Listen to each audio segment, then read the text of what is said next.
मित्रों, कहा जाता है कि पृथ्वी पर जन्मे सभी प्राणियों में मनुष्य सर्वश्रेष्ठ है, क्योंकि मनुष्य ही इस पृथ्वी का एकमात्र प्राणी है जो कर्म योनि में जन्मा है। बाकी के सभी जीव भोग योनि में जन्म लिया है।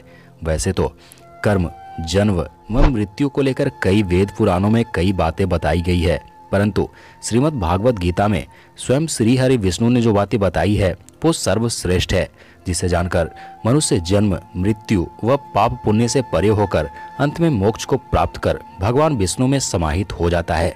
तो चलिए आज के वीडियो में मैं आपको बताता हूँ कि जन्म मृत्यु इस संसार के पाप पुण्य कर्मों से मुक्त होकर परमात्मा को कैसे प्राप्त किया जाए, जो महाभारत काल में भगवान श्री कृष्ण ने अपने उपदेशों में यही बातें अर्जुन को भी बताई थी।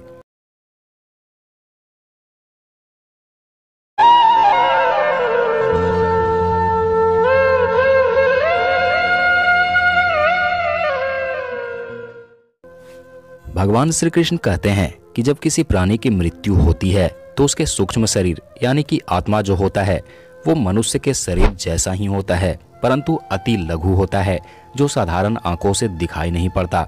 उसे देखने के लिए दिव्य दृष्टि की आवश्यकता होती है, और वही शरीर मनुष्य तन से निकलकर अपने पाप पुण्य के कर्मानुसार स्वर्ग या नरक को प्राप्त करता है।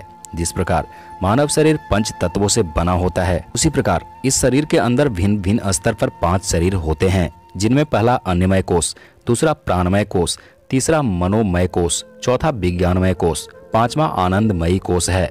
अन्नमय कोष हमारा भौतिक शरीर है, जिसे हम वह सारी दुनिया देखती व महसूस करती है।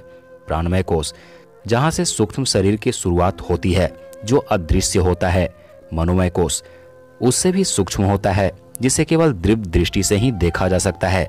विज्ञानमय कोष जहाँ हमारी सारी ज्ञान स्थिर व भंडारित होती है। इसे एक प्रकार का अदृश्य चिप भी कहा जा सकता है, जो हमारी आत्मा के साथ जुड़ा होता है। गरुड़ पुराण के अनुसार इसी चिप द्वारा धर्मराज प्राणी के लेखा जोखा का हिसाब भी करते हैं।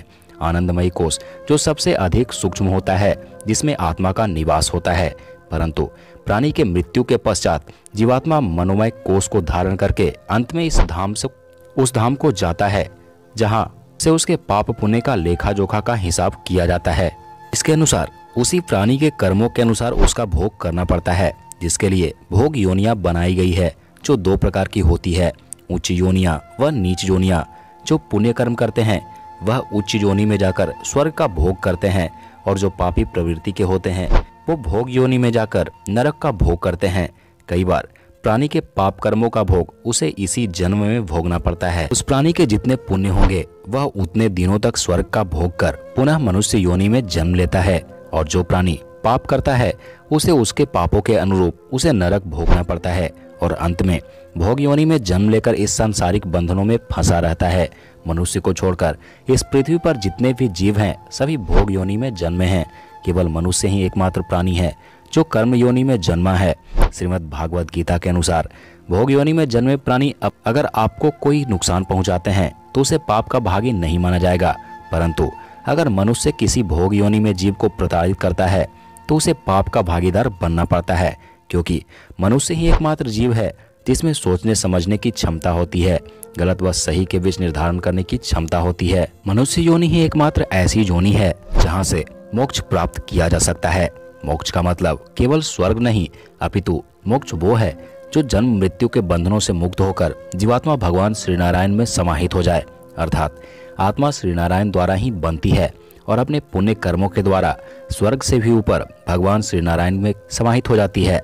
मैं अगले वीडियो में बताऊंगा कि मोक्ष प्राप्त करने के गरुड़ पुराण व श्रीमद् भागवत गीता में कौन कौन से उपायों का वर्णन किया गया है। मनुष्य योनि आत्मा को इसलिए प्राप्त होती है कि वह अपने सत्कर्मों द्वारा मोक्ष को प्राप्त कर सके, परंतु मनुष्य भोग विलास में इस अवसर को खो देता है और पुनः भोग योनियों में जन्म लेकर इस नरक रूपी संसार को भोगते रहता है। परंतु श्रीमद् भागवत गीता में श्री कृष्ण ने मुक्ति प्राप्त करने के एक सरल उपाय बताए हैं, करके मनुष्य मोक्ष को प्राप्त कर सकता है। गीता के श्लोकों में लिखा है कि मनुष्य का जब अंत समय आ जाता है, उस वक्त मनुष्य का ध्यान जिस ओर होता है उसे उसी प्रकार का अगला जन्म होता है, परंतु मृत्यु के निकट आने पर प्राणी को चाहिए कि एकाग्रमन होकर श्री हरि विष्णु का ध्यान करे, तो भगवान श्री नारायण उसे सारे पापों से मुक्त कर अंत में मोक्ष प्रदान करते हैं। परंतु यह इतना सरल नहीं है, क्योंकि मृत्यु के निकट आने पर अक्सर मनुष्य वासना व अपनी अधूरी कामना की ओर ध्यानमग्न होता है और यही वक्त होता है कि वह प्रभु का ध्यान धर मोक्ष को प्राप्त करे। श्री हरि विष्णु गीता के श्लोकों में कहते हैं कि मृत्यु करीब आने पर मनुष्य को चाहिए कि वह अपनी सभी इंद्रियों के द्वार को रोककर वह मन को हृदय में स्थिर कर और प्राण को मस्तिष्क में स्थापित कर परमात्मा का ध्यान धरे और ओम मंत्र का उच्चारण करे। ऐसा करने से निश्चित ही उसे परमात्मा की प्राप्ति होती है। तो मित्रों, ये थे श्रीमद् भागवत गीता में बताई गई कुछ बातें जिसके द्वारा मनुष्य मोक्ष को प्राप्त कर सकता है। तो मित्रों, आज के वीडियो में बस इतना ही। इसी तरह के वीडियो को देखने के लिए आप हमारे चैनल को सब्सक्राइब कर बेल आइकन दबाना मत भूलिएगा। तो मिलते हैं एक नए वीडियो के साथ, तब तक के लिए